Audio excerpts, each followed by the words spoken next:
강의가 좀 지루할 것 같습니다. 그래서 제가 그 PPT를 조금 준비를 했는데요.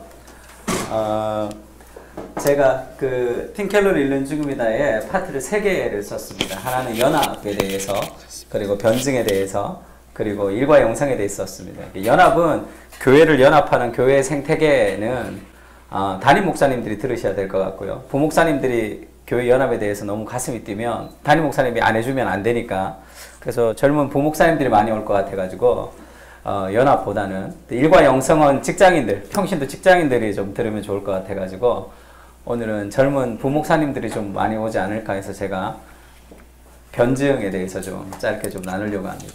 팀 켈러의 특징이 변증인데요. 변증. 앞으로의 세대에는 변증적 설교가 좀 필요하다 이렇게 생각합니다. 그러니까 왜 변증이 필요한가? 왜 설교가 변증적인 요소, 설교나 상담이나 대화가 변증적이 되어야 되냐 하면, 팀 켈러가 쓴 책 중에 그 인생 질문이라는 책이 있습니다. 거기서 이 나다나엘이 얘기하는 이 구절을 그렇게 해석하는 경우가 있는데, 같이 한번 읽어볼까요? 다 보이시나요? 나다나엘이 이르되, 시작. 나다나엘이 이르되 나사렛에서 무슨 선한 것이 날 수 있느냐. 이것이 오늘날 교회를 향한 세상의 생각이다. 그렇게 이제 팀 켈러가 이야기하는 장면이 있습니다. 나사렛에서 무슨 선한 일이 날 수 있느냐.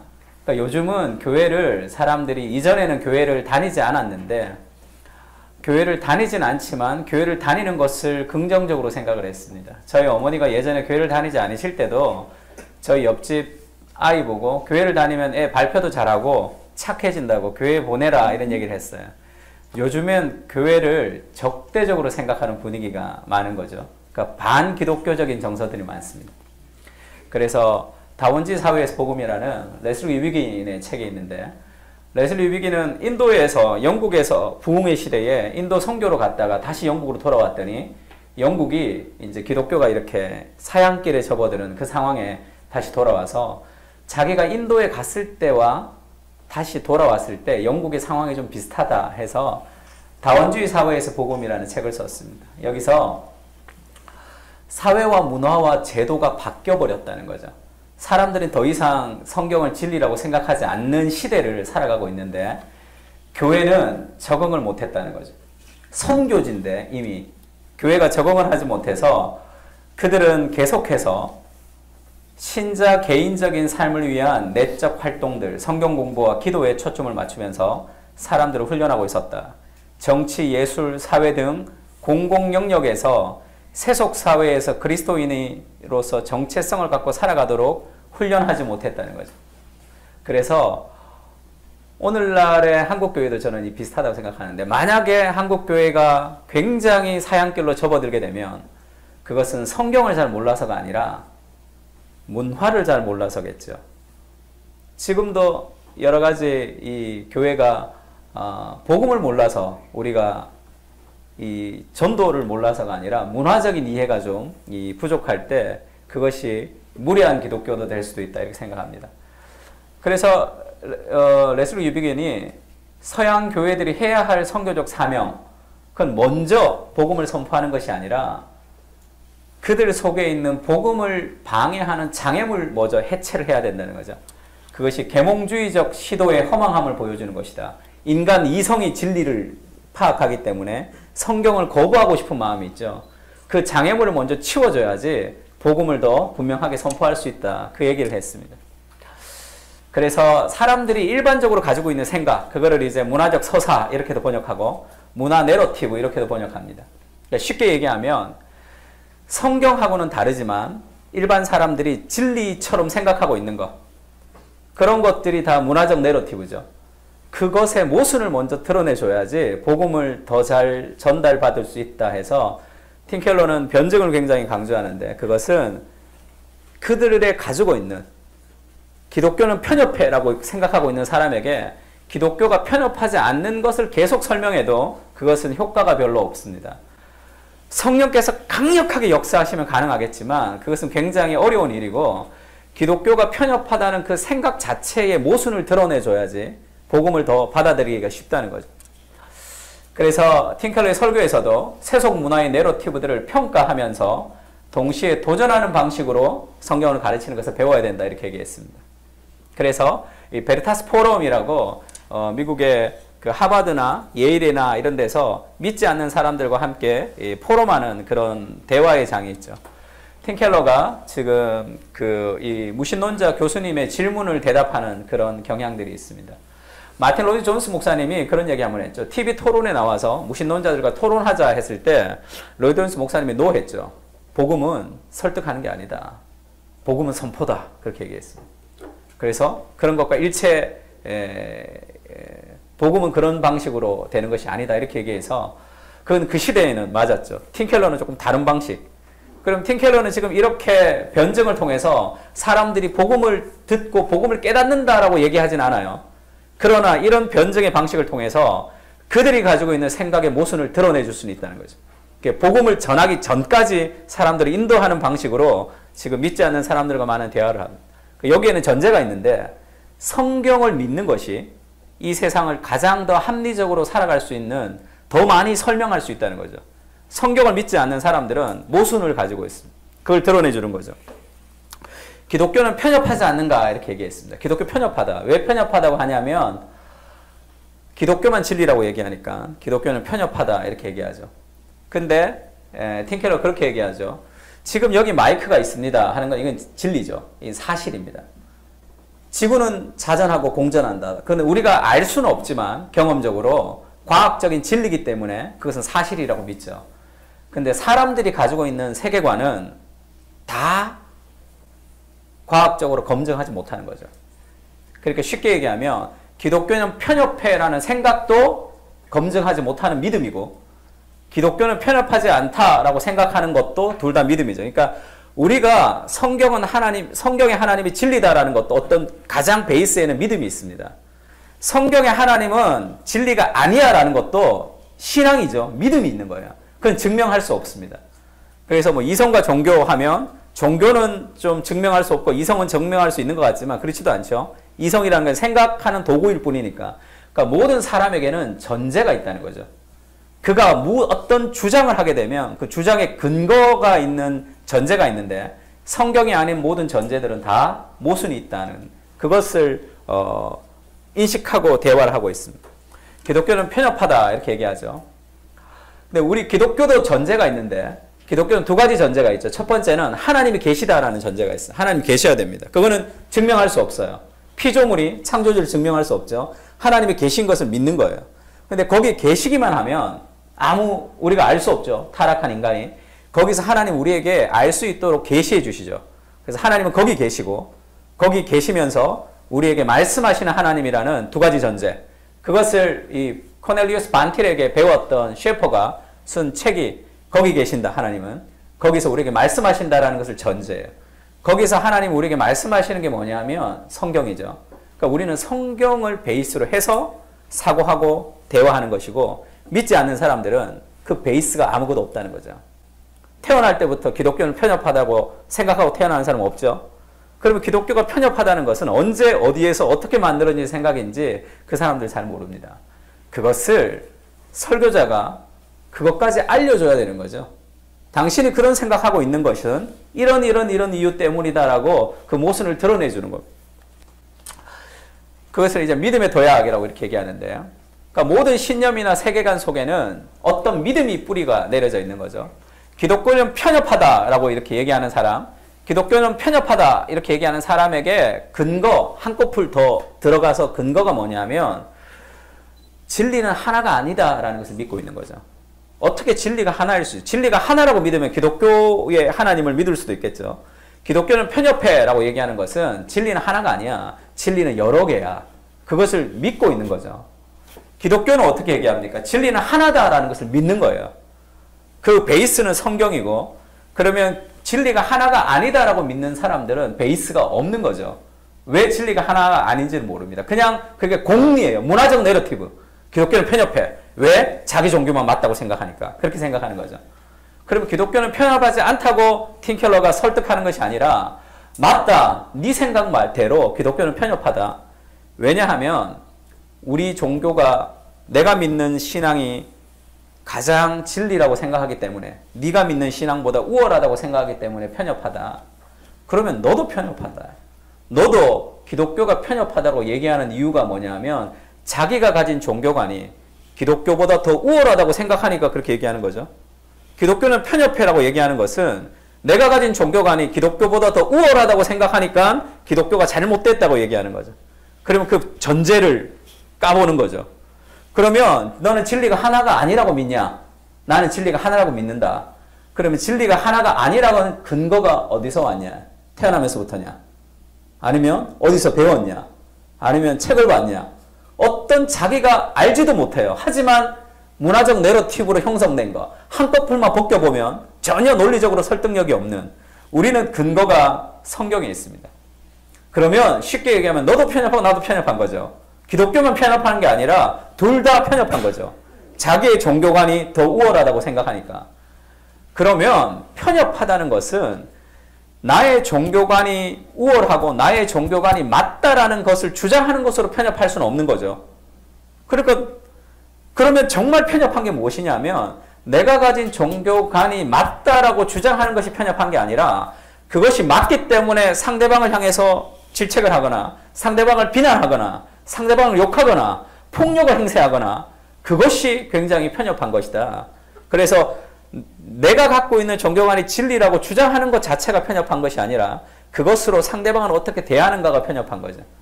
그렇다면 기독교는 가장 편협하지 않다는 거죠. 왜냐하면 모든 종교는 자기의 행위를 통해서 구원을 얻기 때문에 그렇게 얻지 못한 사람들보다 더 우월하다고 생각할 수 있지만 기독교는 은혜로 구원 얻는 거죠. 그럼 기독교는 본질적으로 나보다 도덕적으로 더 뛰어난 사람, 나보다 더 똑똑한 사람, 나보다 더 잘난 사람이 많지만 내가 구원 얻은 거잖아요.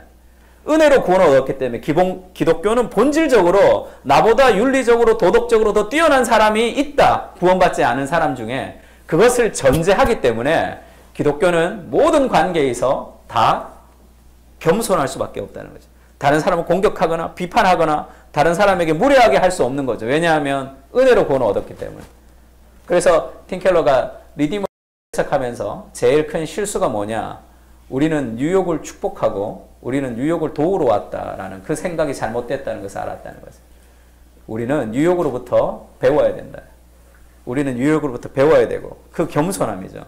그렇게 뉴욕으로부터 배울 때 우리가 말할 수 있는 그런 대화할 수 있는 장을 얻을 수 있었다 이렇게 얘기합니다.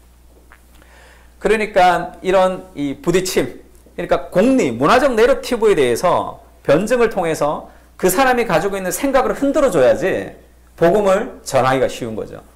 그래서 이 방식이, 변증의 방식이 복음을 전하지 못한다라고 사람들이 생각하지만 복음은 분명히 성령께서 역사하셔야지만 믿을 수 있습니다.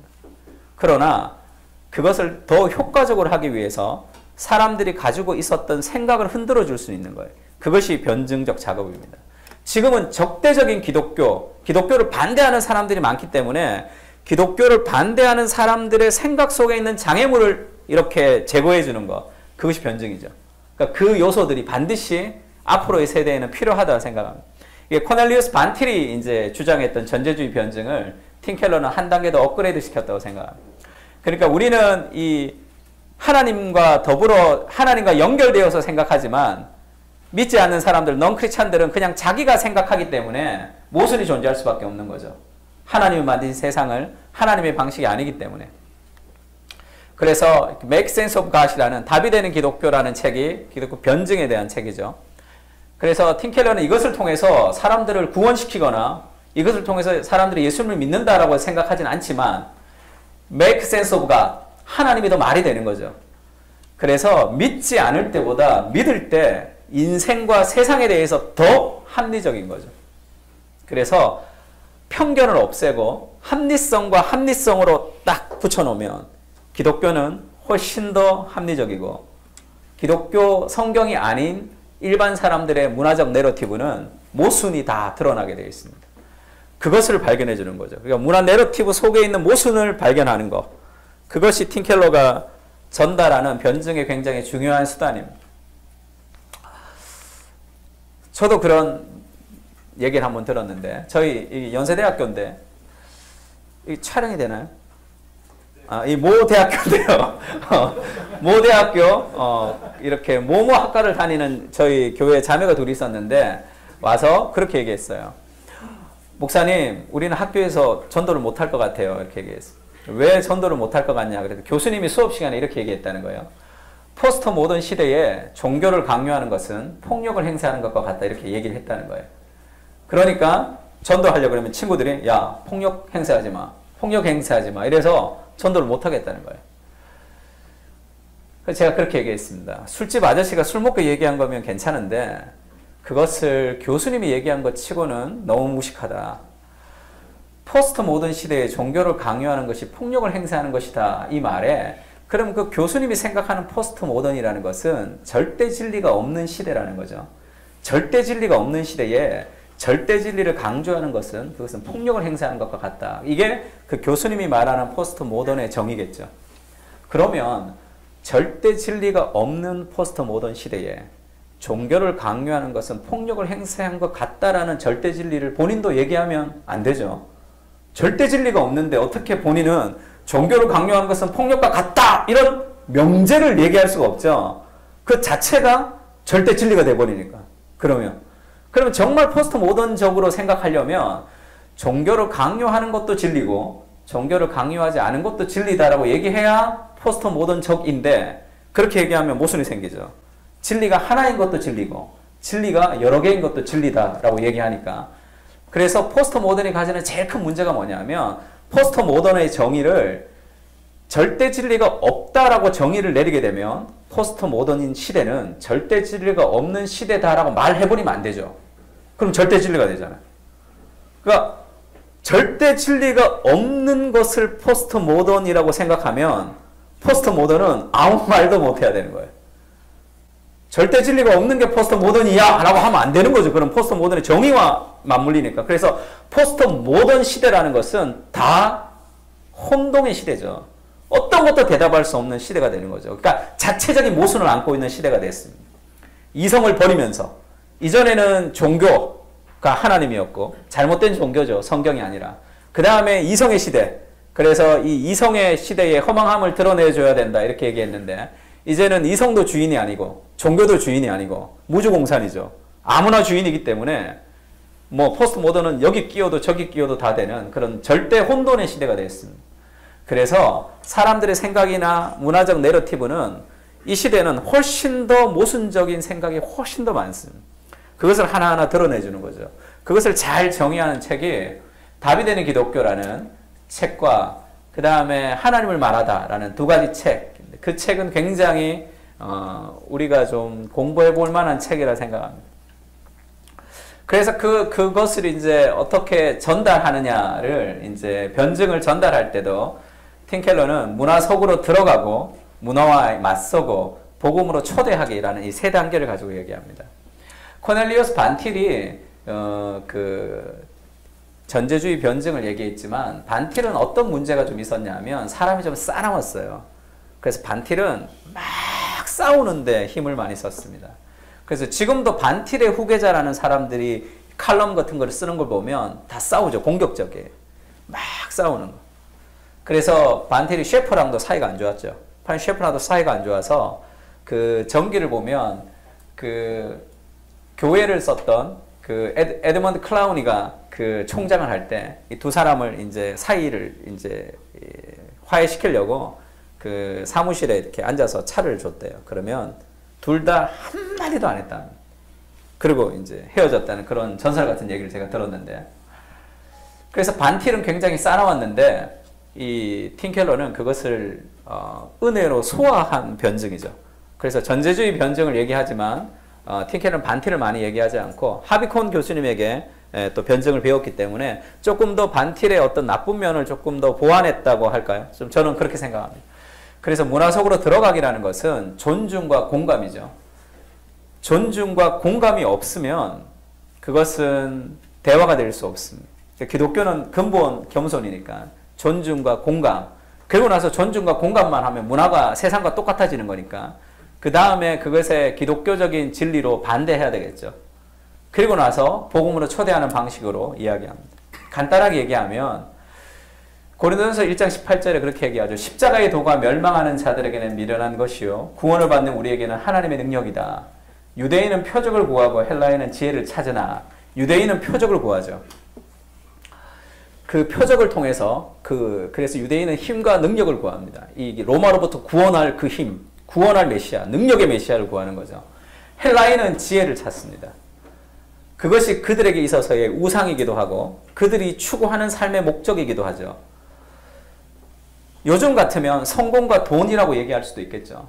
그들은 어떤 사람들은 성공을 추구하고 어떤 사람은 돈을 추구하지만 할 때 팀켈러는 돈을 추구하는 거, 성공을 추구하는 거 그거 아니야.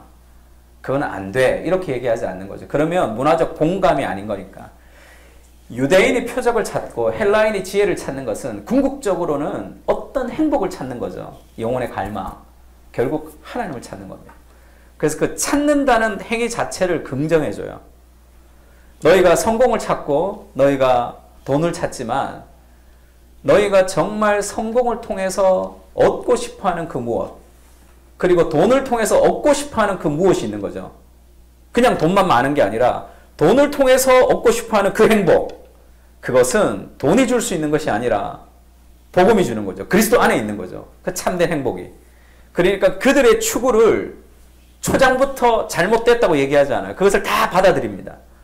유대인은 표적을 찾고 헬라인은 지혜를 찾아요. 그것은 잘못된 찾음이지만 그 찾는 행위 자체는 하나님을 찾는 것이기 때문에 굉장히 건강하게 생각하며 받아들이는 거죠.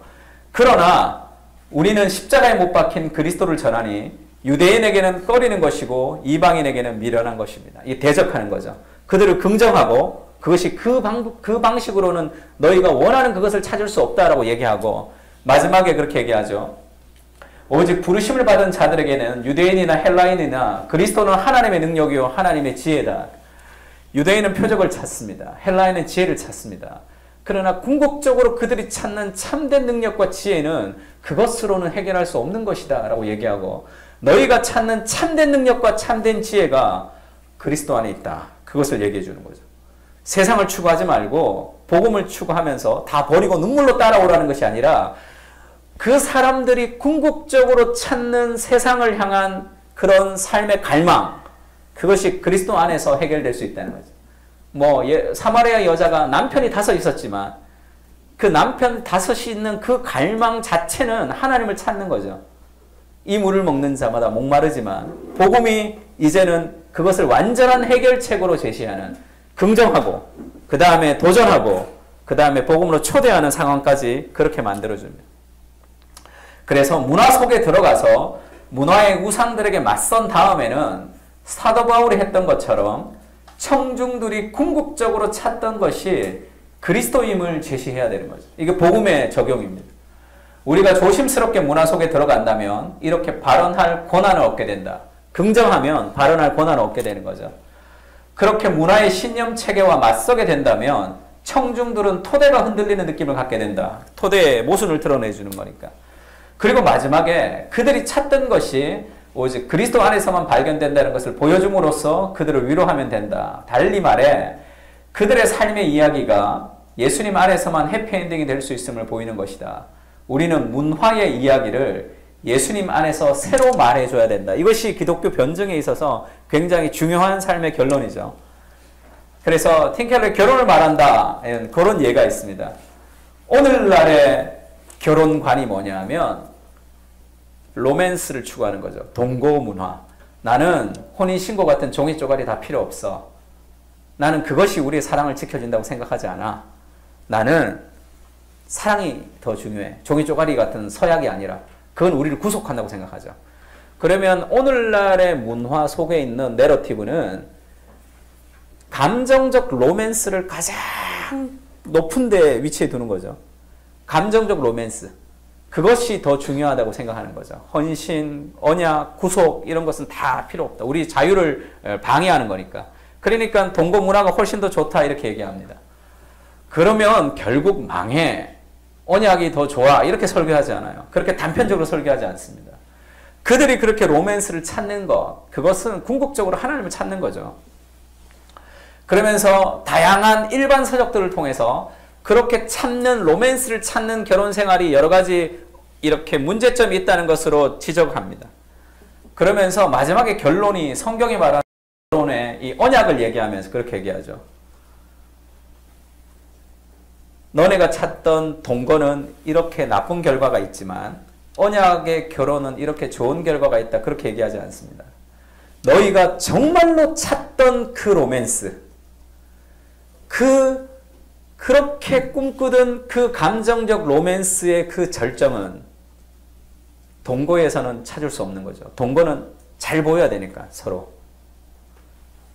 안전한 관계. 내 삶의 어떤 모습, 내 존재 자체를 사랑해주는 그 언약 안에서의 결혼 안에 참된 로맨스가 거기에 있다. 이렇게 결론을 내주죠. 그래서 이것이 안 좋고 이것이 좋아. 그러니까 동거하지 말고 이렇게 해야 돼. 그런 식으로 이분법적으로 설교하지 않고 너희가 찾는 그 진정한 로맨스는 동거로서는 찾을 수 없는 것이다라는 것은 논리적으로 설득적으로 이렇게 다 일반 사적을 통해서도 다 얘기합니다.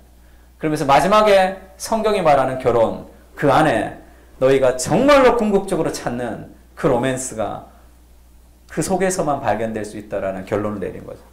그러니까 단순히 비판하는 것도 아니고 단순히 다른 대안을 내는 것도 아니고 그들 속에 있는 갈망을 긍정하면서 그리고 그것이 잘못됐다는 모순을 드러내면서 복음 안에서 참된 해피엔딩이 있다는 것을 설교하기 때문에 그것은 굉장히 효과적이면서 굉장히 위로가 되는 설교로 끝나는 거죠.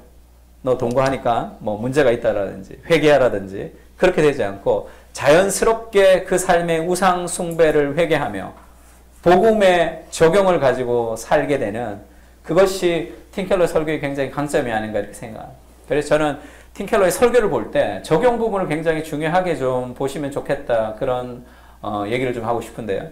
팀켈러의 적용은 일반적인 적용하고 좀 다르게 칭의, 복음 있죠. 칭의를 그대로 연결시켜서 그 자리에서 뭔가가 일어나도록 하는 그런 힘이 있습니다. 이제 이렇게 됐으니 앞으로 이렇게 살아라 그렇게 얘기하지 않고 복음이라는 것 칭의를 가지고 그냥 적용시키는 거죠. 칭의 자체가 아이덴티티를 변화시키고 칭의 자체가 삶의 어떤 문제의 그런 회복의 출발로 삼아주는 그런 적용을 해주는 거죠. 그래서 팀켈러 설교를 쭉 보면 사람들이 이제 긍정적이며 소망을 가지는 것이 복음 안에 있는 삶의 해피엔딩을 드러내주는 거죠. 그리고 제가 팀켈러 설교 중에 좋아했던 설교가 모든 성경으로 그리스도를 설교하라라는 에드먼드 클라우니 교수님을 추모하면서 그 제자들이 다 한 편씩 쓴 설교가 있습니다. 부흥과 개혁사에서 나온 책인데 거기에 사랑받지 못한 여인인가 하는 그런 제목으로 팀켈러도 설교를 한 편 거기에 기고했습니다. 거기에 보면 레아라는 여자가 나오는데 레아가 야곱으로부터 사랑받지 못했죠. 팀켈러의 그 완전한 결론은 아니지만 중간 정도의 결론에서 그렇게 이제 결론을 내는데 남편이 사랑해주지 않는 그런 외로운 결혼 생활의 대안이 복음으로 제시하고 있습니다. 남편이 사랑이 없고 가정이 무너졌고 그걸 내가 아무리 기도해도 회복되지 않죠. 내가 아무리 노력해도 회복되지 않는 깨어진 가정들도 많습니다. 복음이 모든 것을 변화시킨다고 했을 때 그 자체가 긍정적으로 다 환경이 바뀌는 게 아니잖아요. 외로운 결혼 생활, 남편이 사랑해주지 않는 결혼 생활, 그 대안으로 레아가 유다를 낳으면서 이제는 내가 하나님을 찬송하리라 했던 그 고백을 가지고 외롭고 힘든 결혼 생활의 복음이 그것을 마지막 날까지 끌고 갈 수 있는 힘을 준다라고 그렇게 설교를 적용하는 게 있습니다. 저는 굉장히 충격받았어요. 그것이 복음이 가지는 삶의 능력을 그렇게 이 팀켈러의 적용으로 이렇게 이끌어오는 것 같습니다. 그래서 팀켈러의 변증은 꼭 필요한, 앞으로 시대에는 꼭 필요한데 사람들이 가지고 있는 문화 내러티브의 토대를 흔들어주고 그러면서도 굉장히 은혜의 방식으로 복음을 전하고 초대하는 그것이 팀켈러의 변증 설교의 핵심이 아닌가 그렇게 생각합니다. 감사합니다.